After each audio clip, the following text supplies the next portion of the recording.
All right, today we're going to talk about something that's, well, it's a pretty radical new idea in storytelling. We're diving into a platform called W3 Worlds Unlimited, and its whole mission is to unlock a future where our favorite fictional universes can just keep on living and breathing long after that first story's told. I mean, really think about it for a second. Your favorite book, that movie franchise you love, that game you sank hundreds of hours into, what if the world didn't just stop when the credits rolled? What if it could keep growing, keep evolving, surprising you with new lore and new adventures year after year? That's the huge idea we're exploring today. Okay, so to really get what's so different here, we've got to first look at how things work right now. And the current model, well, it has some pretty serious limits. It basically leaves our most beloved fictional worlds frozen in time. Think about it. The moment a book hits the shelves or a movie premieres, that version of the world is pretty much set in stone. It becomes canon. And it's often beautiful, for sure, but it's a static snapshot, frozen at one specific moment, unable to really grow or change on its own. And this static nature, this freezing in time, it actually leads to a much deeper, often unspoken problem in the creative world. We've got a system that creates these huge bottlenecks and honestly leaves a ton of creative potential just sitting on the table. Right now, we're stuck between two models that are both pretty limiting. On one hand, you've got single authorship. Even the most amazing creator is still just one person, right? They're a bottleneck, limited by their own time and vision. But then, on the other hand, you have the fandom. Think of the massive, passionate communities around something like Star Wars or Harry Potter. The amount of fan fiction, art, and theories they create is just incredible. But it all exists in this weird, legally gray area, completely separate from the official world. So you've got all this passion, all this creativity with no official way to contribute. So if that's the problem, what's the fix? Well, it all starts with a completely different philosophy for how we even think about creation. It's about seeing worlds not as finished products, but as living things. And here it is. This is the core insight, the big aha moment. Worlds aren't meant to be static. They have the seeds of more stories, more characters, more history already inside them. They want to expand. The problem has never been the worlds themselves, but the restrictive boxes we've been putting them in. This leads to this really cool new concept, the living substrate.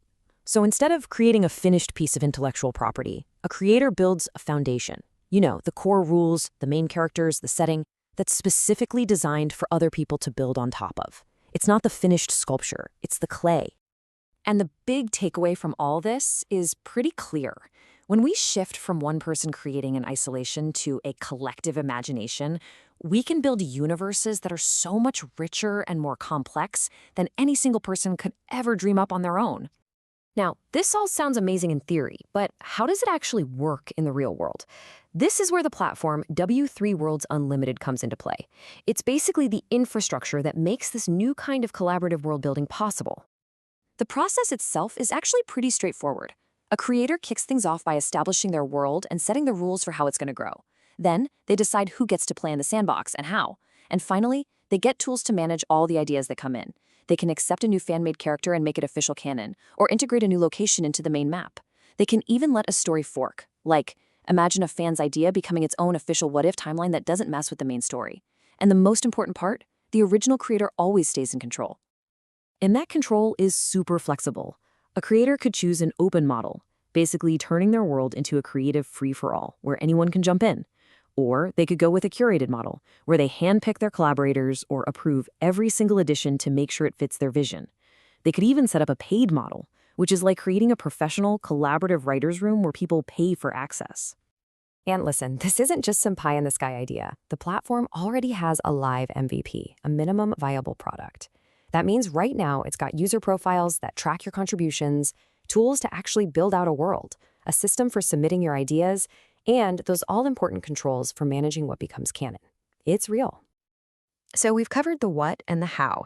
Now let's talk about the why. What's the real long-term impact of all this on the future of storytelling? Why does this matter? It really boils down to three huge benefits.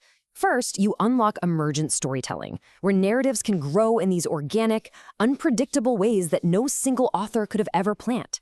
Second, you get creative universes that can truly live for generations, evolving right alongside their communities. And finally, and this is a big one, It respects the work. Every contribution is tracked and attributed, formally recognizing the creative labor that's always been happening in the shadows of fandom. Now, a big question is always, how does it make money? What's crucial here is that the business model is designed for long-term health. The platform makes money by offering premium tools and participation access, not by speculating on the value of the worlds themselves. This means its goals are always aligned with the creators it's trying to serve. The ultimate vision here is, well, it's pretty epic. It's to create a global commons for building worlds. Just think about that. It's like essential public infrastructure, but for our collective imagination. A shared space where anyone can come together to build stories that are bigger than any one of us. And that really just leaves one final thought. When you have tools like this, where the only real limit is our collective imagination, the question isn't just what stories we're going to see in the future. The real question is, what world would you build? Thanks for tuning in.